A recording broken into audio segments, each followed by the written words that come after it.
প্রতীক্ষার পালা শেষে নানশান সিনিয়র হাই স্কুলের শিক্ষার্থীদের সামনে পর্দা তোলা হলো ব্যতিক্রমী এই গাড়িটির। প্রকৃত গাড়ির আদলে গড়া এই গাড়িটি তৈরি করা হয়েছে পুরনো ও অকেজো মোবাইল ফোন সেট দিয়ে।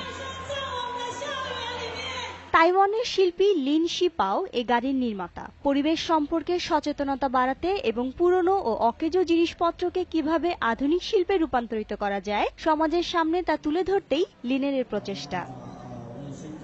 কাঠের ওপর আঠা দিয়ে 25,000 পুরনো ও অকেজো মোবাইল সেট লাগিয়ে তিনি এটি তৈরি করেছেন। এতে সময় লেগেছে 4 মাস, আর এর ওজন 2.5 টন। লিন শিপাও জানান 4 বছর বিশ্বের নানা দেশ ঘুরে এ ফোন সেটগুলো সংগ্রহ করেছেন, আর এতে খরচ হয়েছে $30,000 মার্কিন। এটি একটি আধুনিক শিল্পকর্ম বা ভাস্কর্য। এটি তৈরিতে ব্যবহার করা হয়েছে উন্নত শ্রেণীর আবর্জনা। পুরনো মোবাইল ফোন সেট দিয়ে এই গাড়িটি তৈরি করতে আমার সময় লেগেছে 4 মাস।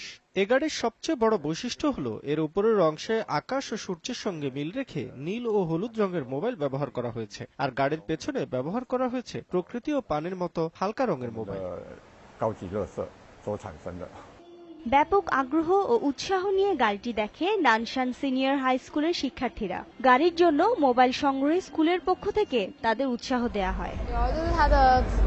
গাড়িটি তৈরি করতে অনেকগুলো একই রঙের মোবাইল সেট ব্যবহার করা হয়েছে, যেমন চাকায় কালো রঙের মোবাইল, আর পুরো গাড়িতে ব্যবহার করা হয়েছে অনেক রঙিন মোবাইল। এ কারণে এটি অনেক রঙিন ও একেবারে আসল গাড়ির মতোই দেখতে মনে হচ্ছে। পুরনো জিনিসপত্র দিয়ে তৈরি করা লিনের প্রথম শিল্পকর্ম নয় এটি। এর আগে 2005 সালে 10 লাখ কলম দিয়ে একটি দরজা তৈরি করেন তিনি, যার নাম দিয়েছিলেন গেট অফ পিস বা শান্তির দরজা। শিরিন আক্তার, সময় সংবাদ।